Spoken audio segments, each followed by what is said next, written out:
Good morning, good afternoon, whatever time zone you're in. I'm going to start with a quick video, and this is a section from a show that I did on AI versus phone calls versus video calls. So here we go. Video sales call technology from VidCalls. So here's what I can tell you though. I believe that the customer wants to be met where they are. That is text, voice, video call. They want to be engaged and engaged instantly. My experience is I like to meet the customers where they are. If I choose my preference in terms of how I want to communicate with people, I'm going to eliminate a large portion of my potential customers. How do you reach people the best? You do it four ways. You do a phone call, a text, an email, and a video. So the beautiful thing about Joel's system is it combines a call with video. You're seeing the video, but it's not something static. You can actually talk. Everything that we do is meant to enhance a human being's ability at some level or another to perform at a level that gets the desired result. You know, going back to what's the best form of communication with customers, the best form of communication is the one that helps the customer elevate to live contact with you most quickly. That's my opinion. All of the things that we've been talking about,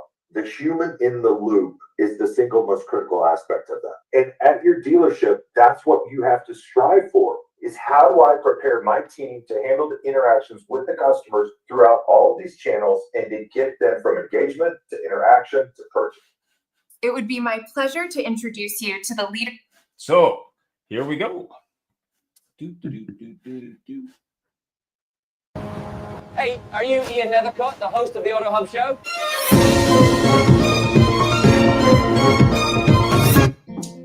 All right. Life is about connection. Having a support system to lean on. And roads to endless possibility.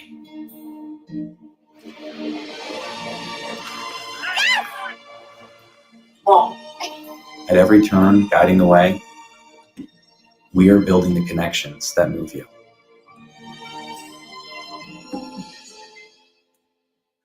Hey, I'm Vince Delmonico, General Sales Manager with Cruise Ford Lincoln. Larry Feldman came out and did one of our training courses. Absolutely incredible. I sat through the course myself. The engagement that our salespeople gained from it, the excitement that he brings, it was a new way of looking at things that we're already doing and how we can improve them. Love it. It's literally the best thing since sliced bread. How do you adventure? Is it fast? Is it free? Is it clear? Is it rugged? Is it remote?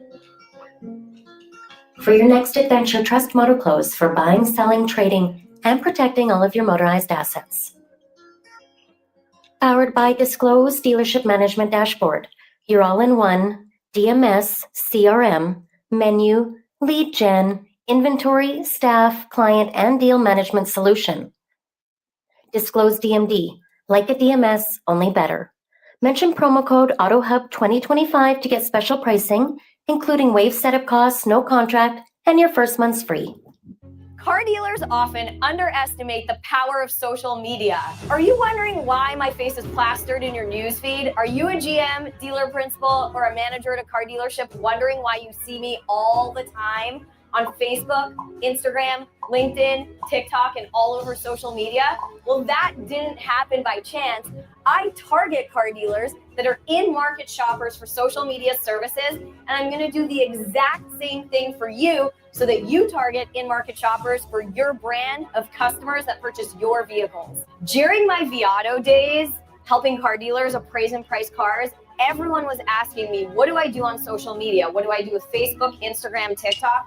And this was back in 2016. So here we are 10 years later. I started a company, became an entrepreneur, and now I help car dealers. They either outsource their social media needs to us, or we have a training and education center where we can teach all of your employees how to do social media in-house. 90% of consumers actually follow a business on Instagram. The average adult sits on TikTok for 2 hours a day in the rabbit hole. To learn more information about it or to get a demo from one of my sales associates, click the link below. We would absolutely love to help you. And good morning. Here we go. Just stop. And all righty. So we have lots of people on the show today. So I guess the first thing to do is start with the new people, since there's a lot of new people on the show today. I'm trying to think who was on first.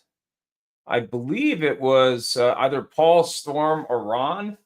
Why don't you start? Let's start with Paul. Paul, please introduce yourself and answer the following question. What has changed in the last 10 years in automotive, in your opinion? Yeah, hi. Thank you for having me on the show. I'm completely honored. No worries. And thank you for all the other people that are on. I'm looking forward to hearing what their insights and feedback are. My name is Paul Storm. I'm the founder CEO of a company called Light Blue. And we are on the client side of the operation with inside of the automotive dealership itself. What has changed over the last decade? I could firmly say everything and nothing. From a product perspective, which is what automotive is ultimately selling and building. There's been tremendous changes there, right? From whether it was going EV strategy or hybrid or enhancing ICE, or just on the product itself from a technology and experience perspective from inside of the vehicle. There's been tremendous shift. What took a decade to change headlights, taillights, and a simple stereo now has gone to within years, or if not a year and not a calendar year, you'll get complete changes within the actual infotainment system, where you'll have amazing screens and tech, and then of course safety features. The other things that have changed in the last decade is just online shopping. You see a tremendous amount of people shifting to, whether it's researching or starting their buying journey from the online digital. What took a decade to change headlights, 1 second. taillights, and a simple stereo, now is going to within 1 second. years, or if not a. Go ahead. Sorry.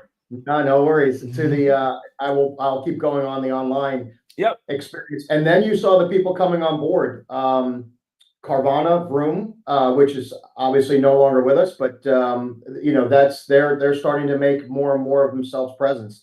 And then the last thing is just from the driving of the actual vehicle. It's semi-autonomous, full autonomous, and now we're going completely driverless. Like, these are real things that are happening and are real and are present. So those are the things that, as far as everything that's happened, nothing that's happened is the process of purchasing one. So the in dealership experience hasn't moved an inch. And we're talking about the last decade, Ian. That could go for probably the last 15 or maybe even 20. Right. So there's been no movement there. The process of how you purchase a vehicle has only gotten longer. So we've actually regressed from the actual perspective. The in dealership time, just to get that channeling of really information. And I think that goes to the everything part. The vehicles themselves have gotten a lot more complicated. People want to know more because they're doing online research. They're going to the in dealership to try to find their, SME, subject matter expert, to fill in those blanks, and it's just not there. On the last part of nothing is just on the value side. Right. You're going to go to the in dealership. People want an enhancement, right? They want an enhancement to their overall information data or just overall experience, and it's just lost. So we have everything from a product perspective and nothing from a process perspective on the actual purchase path or really purchase process. Thanks for that. So I think we're going to go next with Ron. But before I do that, there is going to be no lethal sales show on Wednesday because of U.S. Thanksgiving. So if you are tuning into that show on a regular basis, we're off this Wednesday because of Thanksgiving. And for everyone in the U.S. market, happy Thanksgiving. So let's go with Ron. Go ahead, Ron. Hey everybody, Ron Scorado here from Blue Gorilla Digital. And I have to counter Paul because I think a lot has changed on the process inside. So I'll give you my perspective because I mean, I know as an ad agency, my workload has changed dramatically because of the requirements of what's out there now in the digital space. I mean, we used to start the month building one newspaper ad, one TV spot, and one radio commercial, and then you let it run for the whole month and changed out your used cars when they sold, right? Right. It's totally different. And the buyer experience, I think, has changed dramatically as well. I mean, think about just the process of online shopping, right? And we didn't have that. All right. You know, the internet was in its infancy pretty much 10 years ago. You know, it was there, but it wasn't, you know, dramatically different. It is dramatically different now. A customer used to spend, you know, their time, you know, they'd go to 3, 4, 5 dealerships to visit a dealership because they had to get all their information in the showroom. And now everything is available online, and they spend what 1.2 visits, I think, is the average for a customer to walk in the showroom, and that's just the start. I think transparency is probably one of the biggest things right now. Customers are demanding that because they are learning more than most of the salespeople on the floor. And I say that because I see that customer experience and what happens when somebody walks in a showroom and people don't, you know, they're not as versed as they used to be. They don't put the effort. They're not you're not trained like they used to be with the Cardone system, right? Right. You know, you get a couple of guys that can do a walk around on 1 or 2 vehicles, but now the technology is so fast, the vehicle choices are so vast that the salespeople can't keep up, let alone anybody else. That's why AI is kind of taking over a lot of the areas right now because it can give answers to customers and they demand answers quickly. I mean, it used to be you would, you'd call the dealership and then you'd get a call back, right? It was all straightforward BDC. And now people, you know, your lead response time was an hour to a day. And now if it's not 2 minutes, I mean, the manufacturers are holding the dealers to that too. The back end of the CRM has a thing called stop the clock. And they want, when you answer a lead, they want you clicking a button in their CRM, proving that you answered that lead quickly. And there's a sliding scale. People, you know, I can say with some certainty that COVID changed a lot of this behavior because people are now so demanding of everything immediately. Look at how dealer websites have changed from first 10, 12 years ago. It was a static photo of the dealership on the front page. Yeah. Then we switched to sliders and you've got 6, 7, 8 offers on the front page.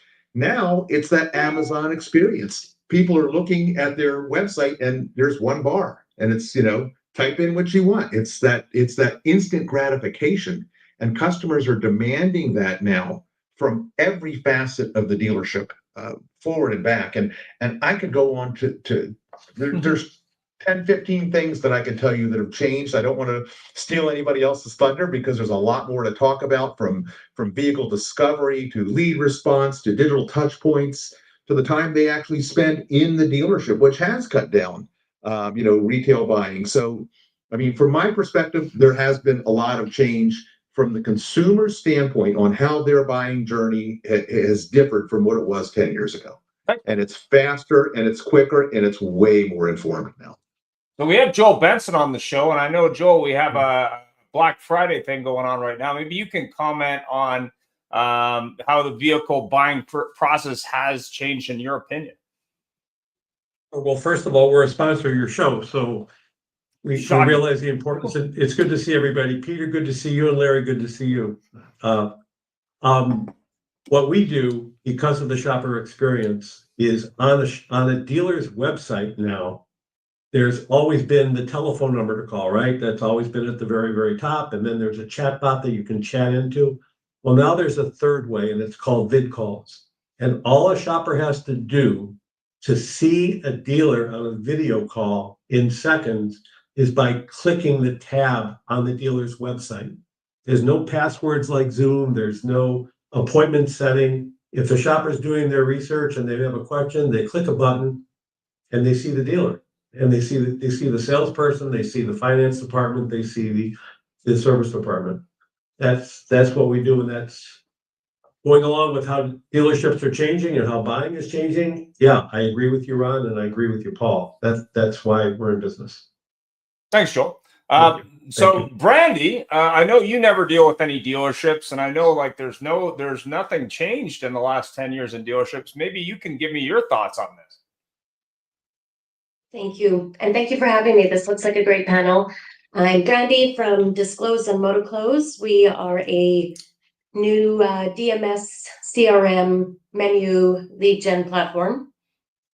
The one thing I went to look at is, we're talking about then versus now. Not only has the buyer themselves changed, not only has the buyer experience changed, but the buyer themselves has changed.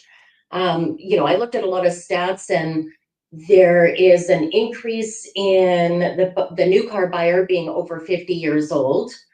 And there's also a decrease in what 24 and under is buying, and it's basically nothing. And so now we have the shift in our generational buyers, as well as aligned at the same time with being an online presence. And so, I started to look even at the difference of, like you said, 10 years ago, they were just getting into, we're going to create an internet sales department. Right. And so those shifts were happening 10 years ago. And then, of course, we fast forward now where people, there was a stat 10 years ago by Cox that said 57% of buyers in that period made their initial contact with walk-in, versus now 95% of shoppers rely on online resources. So their experience has changed so drastically that they do not have to rely on the dealer to get that information.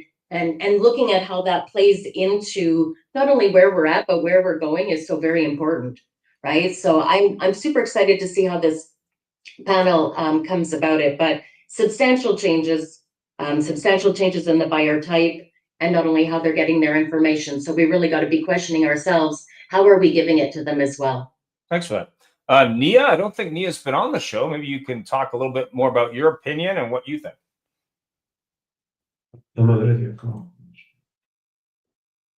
Is Nia a person? I think so. Not sure. Let's go with Chris Snellgrove. Chris, are you there? Time to unmute. All right. Hey, guys. How you doing? Thanks for having me. So I'm the CEO and founder of Digital Media Nation, and we're known for our brand reputation Sensei, which focuses on trust marketing for dealers. And what I feel like has changed over the past 10 years is a pretty dramatic decrease in the CX of the actual delivery. One question that we always ask dealers is, where would you rate your team's execution of customer experience on the delivery? And the most common answer we're seeing today is a 3.5. And I think that's a result of COVID, because COVID was a gift to the automotive industry, and they didn't really have to sell. They were just taking orders. And so what we're really working with car dealers right now is helping them improve their customer experience delivery and really capture that with testimonials. Because the other thing that is occurring is consumer confidence in online reviews is dropping. In 2016, 92% of consumers trusted online reviews as much as personal recommendations from friends and family. That number has dropped down to 50% this past year. So, and the reason for that is, there was in 2016, car dealerships only had a handful of online reviews. Today they have thousands. And if you look through the reviews, a lot of them are just vanilla. They become white noise because they're really not telling stories. They're like, because dealers are focused on getting the reviews. Hey, tell us we're great. So if you read the reviews, hey, it was a great experience, but they're really not telling the buying journey. And what we work with dealers on doing is telling the story, using the voice of the customer in your marketing, either with a video testimonial, a photo endorsement, or a written review. And the written reviews, we want the customers to tell their story more than just say, hey, the dealer's great. That makes sense. That makes sense. Michael Wins. You are muted, Michael, by the way. Are you there? I'm not sure if he's still there. Kurt? I'm here. All right. Awesome. Go ahead. Good morning. Thanks for having me. So by title, the Chief Technology Officer over at CarSaver. So my perspective, we built the digital retail tools that power a lot of the dealer group OEM websites. So I've been doing this for over a decade. So over that decade, we've seen a huge shift in change. So I think today consumers expect real pricing, real payments, real credit decisioning. A decade ago, digital retail was lead forms. So today you can actually transact 100% online. We brought some of that first technology to market in 2020. We work a lot with Nissan, BMW. We've done engagements with Walmart. So we've kind of been at the forefront of innovation, trying to spin out how consumers react to buying. And also in that last decade, I think a lot of it has been driven by dealer experience. And we're beginning to see consumers and buyers want to take more control of what that experience looks like. Thanks for that. We have Mr. Larry, the one and only on. Larry, what do you think on change in automotive? You're muted, by the way. I'm going to kind of split my my vote here and go with everybody, because I think nothing has changed and everything has changed. Everything has changed because of people like Joel Benson, with vid calls, with Chris Snellgrove, with Reputation Sensei. But it's still back to, do you have a personality? How intent are you with following up? I hate to tell you folks, I'm all over the country and I still see BDCs that take 2 hours to return an inquiry, which is just pointless because that ship has already sailed. So I think all it means is that in a society where everybody's glued to their screen, if you can smile, if you can pay attention, if you can actually show that you're human and yet take advantage of the technology and the AI tools that are available, you're going to rock. But we could have had the same discussion 50 years ago. We could have had the same discussion when computers started to become available, when leasing became available. Technology is always changing. My idol, Ben Franklin, said, when you're finished changing, you're finished. We just got to keep moving. But more now than ever, we need to be human and we need to have better response times. Thanks for that. Peter, do you have any thoughts on 10 years? Just a quick one, Larry. I love you because you are the ultimate politician. I'm kind of agree with you. I think we've got a great panel on the show today. Appreciate everybody for joining us. The biggest thing that I want to share is the buyer has changed because the buyer is better educated. And the challenge that I see in stores is consumers are going into the store. They know more about the car they're interested in buying than the salesperson they're talking to. So there's a lot of changes going on. I think technology is helping it, but I do believe, and I agree with a couple of other panelists saying the sales process has got to catch up with the education level of the buyers. 100%. Hey, Peter, I'm sorry. I just have to amend one thing. You said I was a politician. Politicians lie all the time. I only lie when I'm trying to get a date. John Hyman, what do you think? Yeah, well, I'm glad to be back here and to see some familiar faces for sure. And yeah, it's funny you put me on right after Larry, and I've really just got to say that that's kind of where I'm coming from on this. That yes, the tech stack and all this stuff, chatbots and internet shopping has changed massively, but the old school human element and the psychological factor, I'm trying to say, really hasn't changed. You still have to be persuasive. You still have to be able to sell, whether you're condensing that into a text message, an email, you're using Joel's vid calls. Like the guy on the other end of the vid call, the guy on the other end of the chat bot, if it's a human or an AI, still has to be persuasive and be able to build rapport quickly and gain the prospect's trust, or you're not going to sell a car, right? So I think that my perspective is we're deep in the kind of world where a hybrid kind of model is really going to be the optimal model, where you're talking about an AI and a human team, which is what I do at Ultra BDC in terms of what we offer the dealerships to work with. You got to have that quick response with the AI, with the chat bots or whatever it is, and then you need to have the human team go in and really close it down and lock it in. That's what I think anyway. Thanks, John. Michael Wins, do you have a comment? Michael? Anyway, we're going to move on. So, go ahead. Sorry about that. Go ahead. No, I couldn't find the mute button. I apologize. I'm That's traveling all back good. from a dealer visit. Yeah. No, I agree wholeheartedly with the AI working with humans. I think that is, I literally just saw that from the dealership I was with earlier. The ability to understand that we're still in the business of connection, right? They don't buy cars from robots. It sounds so cliche, but it really is. How do we leverage technology to take those things that humans do over and over, repetitive things, volume type things, and how do we escalate that into meaningful human connection? I heard a lot of that in what you guys were saying, and I agree wholeheartedly. Thanks for that. So what do you feel is the biggest change coming in 25, 26, Michael, since we still have you on? Go ahead. Well, I wasn't expecting to do that. We have our CTO on the call today who's representing us. But in terms of the biggest change in 26, that's a really interesting thing. Let me put some thought into that, and I'll turn that over to Kurt and see if he has any insights on it. No problem. Kurt, what do you think? Cool. I actually think the script begins to flip. So what we see today, that's common in the industry, is 5% actually transact, or it's actually a little less than 5% transact end to end. And what we're seeing is this omni-channel experience that consumers start online, finish in the store. I do expect to see those numbers begin to inch up.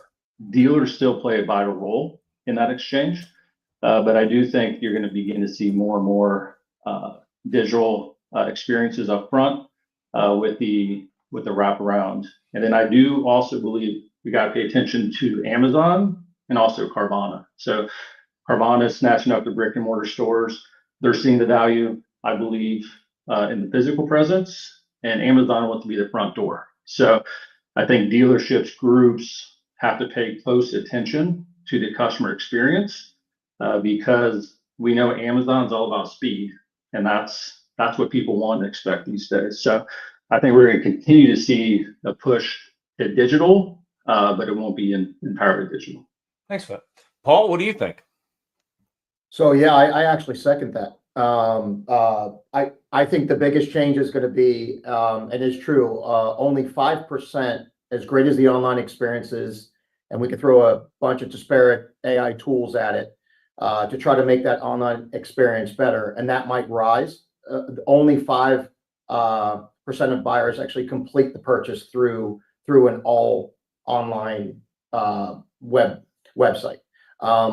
If I look at some of the other stats from, say, Deloitte, 75% of buyers that were actually polled want a more immersive, digital, interactive experience from inside of the dealership. So if you couple both of those stats, one is from PricewaterhouseCoopers and one's from actually Deloitte. If only 5%, I actually agree. I think it will inch up some.Maybe we get to 7, but it's not going to go to 10. If you make that online experience better, but they're still going to fall back to going to their actually preferred dealership or dealerships to really ultimately buy. So I think the biggest shift in really 26 is how do we implement a better digital, immersive, interactive process from inside of the dealership. I also think it's going to move more from once you get to that level, it's going to move from a salesperson play to an actual hospitality play. Because the salespeople will just be making people comfortable and elevating a good experience to great and great to even greater. And the product and from the product side, you're going to see and why going digital from inside of the dealership is going to be so important and so effective is that at this juncture now, moving into 2026, you have vendors, OEs, upfitting and redoing their entire product line from going a full EV push back to ICE or really even hybrid. So getting that product knowledge and product capability to the actual client, to the actual buyer is going to be absolutely paramount and 100% critical moving into 2026 and obviously past. Thanks. Brandy, what do you think? Yeah, I couldn't agree more, actually. I do think that your focus should 100% be on the web experience. I've said this in the past, it kind of fascinated me that when every other industry focused on a way of making it easier to buy direct online, that we just didn't. We actually looked at how we can hold information hostage. And so I think that will be where you will see the most monumental change, is to focus on your web experience, making it easy for a client to inquire and do the whole process start to finish. I've seen even higher end franchise dealerships go towards that delivery specialist. Well, yes, it was alleviating their salesperson with the delivery side. It really is gearing towards that online experience where you can buy start to finish, and then you have somebody set up and pair your phone and show you all the bells and whistles. So how do we get there, and how do we make it easier for the client? Thanks for that. Ron? Actually, I think part of that will be the introduction to the dealership in the form of a phone call and the voice agents and AI that's starting to infiltrate everywhere. It's going to be huge at NADA this year. You can see the number of vendors who already stepped up. There are so many companies that are adopting AI into their own structure. And then there are the startups that are actually coming up with new offerings that turn simple automations into full autonomy, where the agent sounds and acts like a person, but answers every call, answers every question of the customers. And the customers know it's AI, but they're willing to listen and talk because they're getting their answers done and taken care of quickly and for anything they need. So I think that's going to change the overall experience. Look, we didn't have automations and schedulers and all that. It was a simple BDC or a phone call, right? And you hope somebody picked up the phone and somebody answered. And now they're, being able to answer 100 calls simultaneously. So the dealers aren't missing calls when they switch over to the AI, and they're adopting it at their own rate and their own speed, right? They can turn it on or turn it off. They can put it into their workflows so that they still have that human touch everywhere, and that human in the loop that someone mentioned earlier is still so very important. What AI is doing to streamline that is answering all the customer's questions and then identifying what that customer, where they are in the pipeline, and if they're a hot lead, and transferring automatically to to a live person who can now follow up and bring that customer into a close. But the appointments are being set without the help of any human interaction at all in a lot of cases. And I think that's a big change in that customer journey and that customer experience when they get to the dealership, their first initial call to the dealership. Thanks for that. It's a little bit different. So, Larry, I know you're the most technologically savvy person I know. What's your opinion on the biggest change coming in 25, 26? Well, first of all, the extent of my knowledge of AI is I can spell AI. Short of that, there's not a whole lot I can do. I think with what gentleman just said, the fact that you can set appointments on Sunday or 4 o'clock in the morning is fabulous. The negative is, I don't think there's anybody on this program, if they're honest, even though some of you are very, very advanced technically, likes talking to somebody and all of a sudden you realize you're talking to an avatar, not to a real person.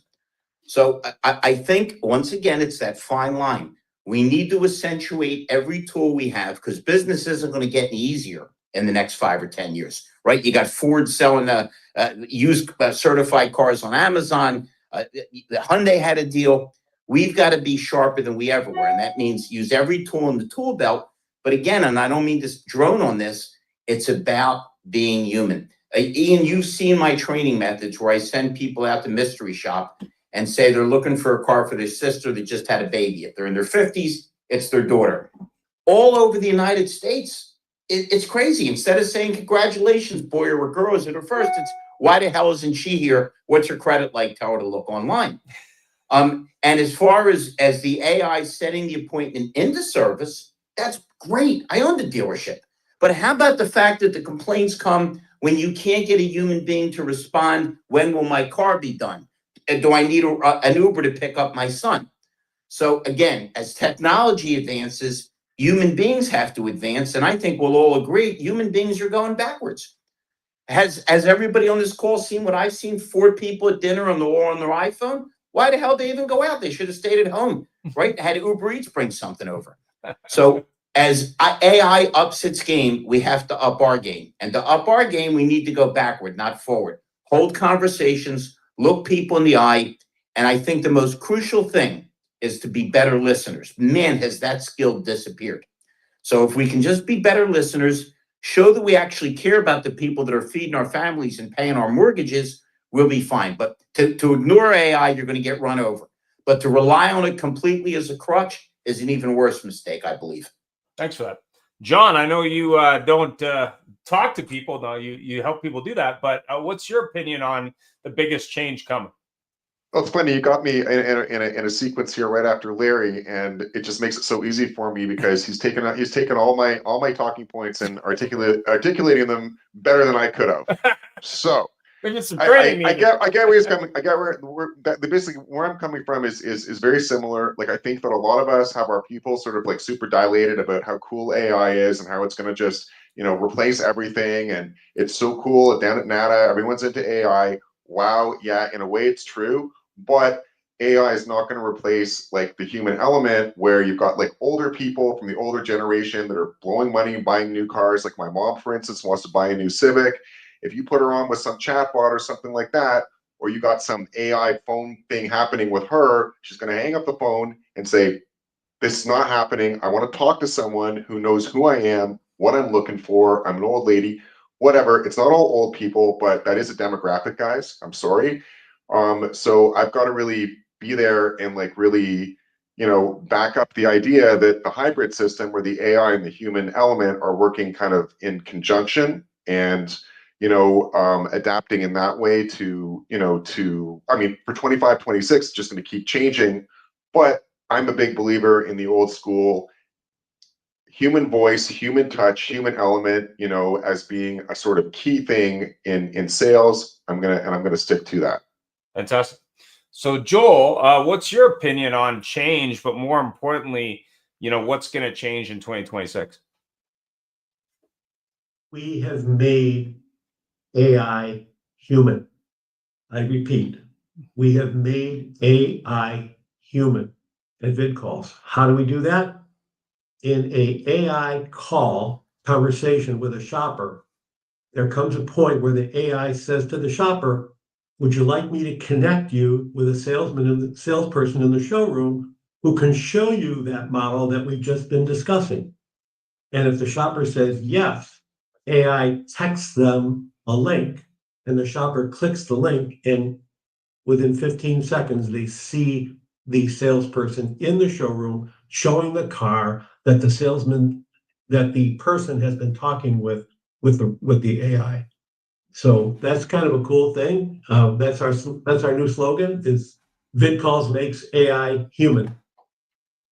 And that's how it's going to happen. Joel, as a car guy, officially you won't have AI be human until it starts dating the finance manager. So I met with Derek Simons at the Brian Bosch's convention a week ago today in Palm Beach, and we discussed how we're going to make this AI work, how we're going to bring the AI into humanization, and that will be happening within 3 weeks. Thanks very much, Joel. So we have Chris. What do you think, Chris?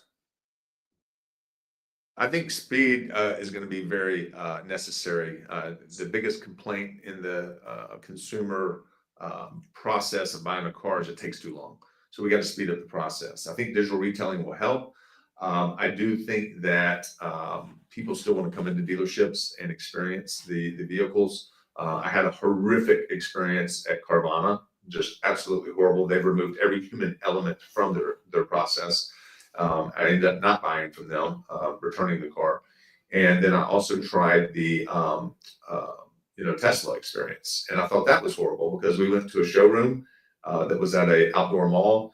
The salesperson took us to the car, stuck my wife and I in the car, stuck his head in the window and gave us all of 5 minutes instructions and then sent us on our way.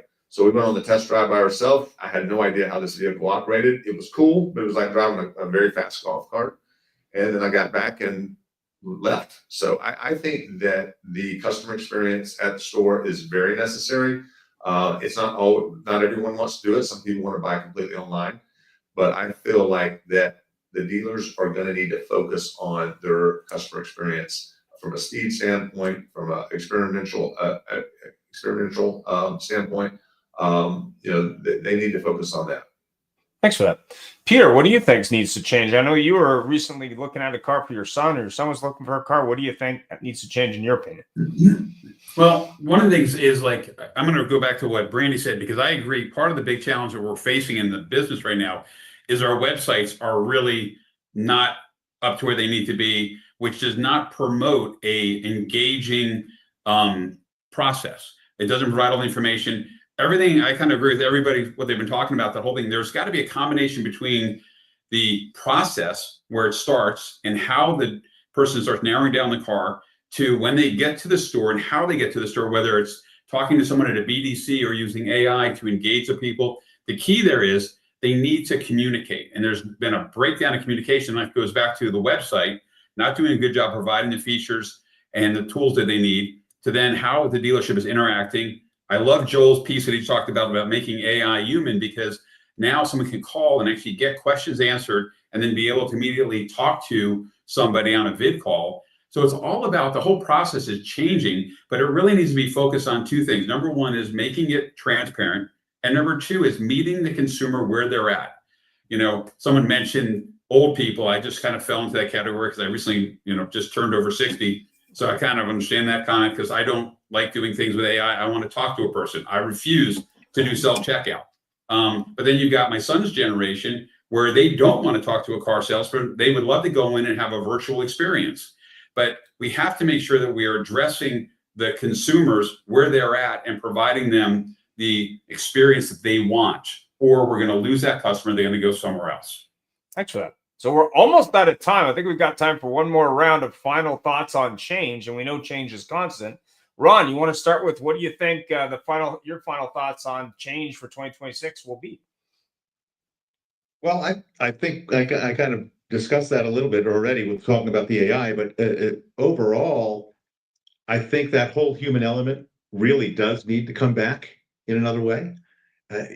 One of the things that's a big stickler for me is loyalty, and loyalty seemed to go out the window. We always had the big three, right? And then all of a sudden we have multiple brands. And J.D. Power used to do a study every year. They interviewed over 80,000 car buyers. And the question they asked is, how likely are you to buy your next new vehicle from the same manufacturer? And it comes out to the average was 51%. So that means as a dealership, not even just as a dealership, as a dealership brand or representing a franchise, half of your customers are going away the next time they buy a car from you, because there's a lot of choices, I guess, but dealers don't spend enough time touching those customers. There's turnover within the dealership, and it's at record levels. We can't keep techs, we can't keep salespeople, we can't keep everybody happy, and that provides a bad customer experience. And so anything that the dealers can do to keep in touch with their customers, whether it be service, sales, both, just touching them, talking to them, that's the way you keep a customer loyal. And you talk to them with the human. And this is an AI guy talking to you about human, but it's still crucial to the sale and crucial to the retention and lifeblood of your dealership. And if you're not paying attention to your customers, your past customers, because your past customers are your future customers unless you let them walk away. And if you're not doing that and you're not keeping in touch with them and keeping in contact them, out of sight, out of mind, right? You give them a note, you send them emails, you give them some more reason than just selling and shoving a $3.99 a month payment down their throat. You're going to keep that customer. They're going to feel good about you. They're going to feel good that you're asking them about their vehicle. They're asking them about your service. And I don't see that outreach going on anywhere near the way it should be. And that's a big factor when you figure 50% of your customers are going away to a different manufacturer altogether, not even to your own competitor down the street, right? Your nearest competitor is 7 miles away. They're going away. And so I think that's one of the things that has to change for 2026 is we have to bring back that human touch and that human element. Thanks, Phil. At least in follow-up. Thanks. So, Larry, I know that there's no turnover in your opinion in dealerships, right?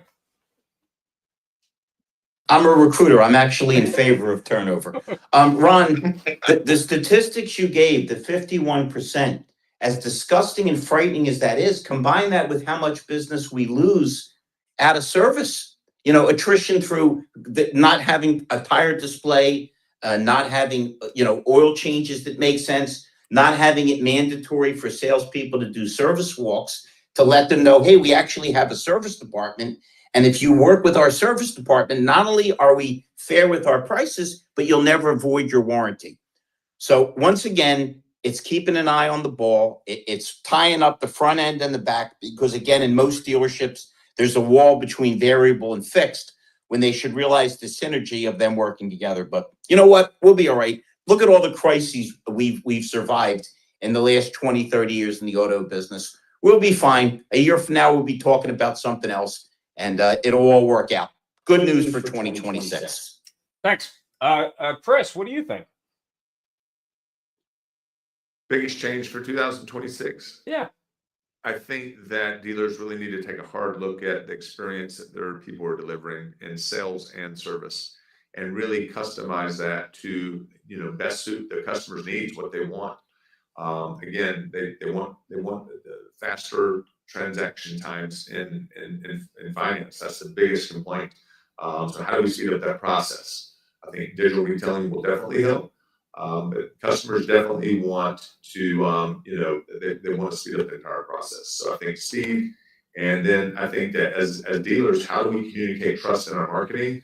They need to think beyond Google reviews. I'm speaking at NADA this year specifically on that topic, and that's how to capture customer stories instead of just capturing Google reviews. And capturing stories with video and photo endorsements is it's a process. It's a learned process.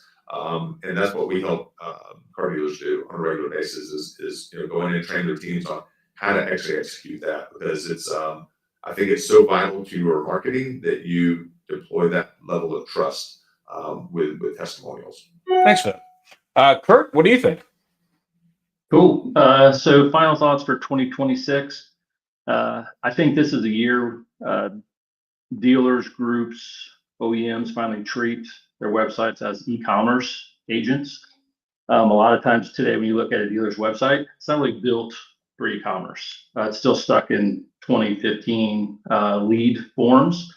And oftentimes, if you look at a dealer website, it's compounded by competing vendor stacks. So you get a KBB, a trade pending, a digital retail tool, and they all give different answers, right? So that's not feeding into the transparency that consumers expect.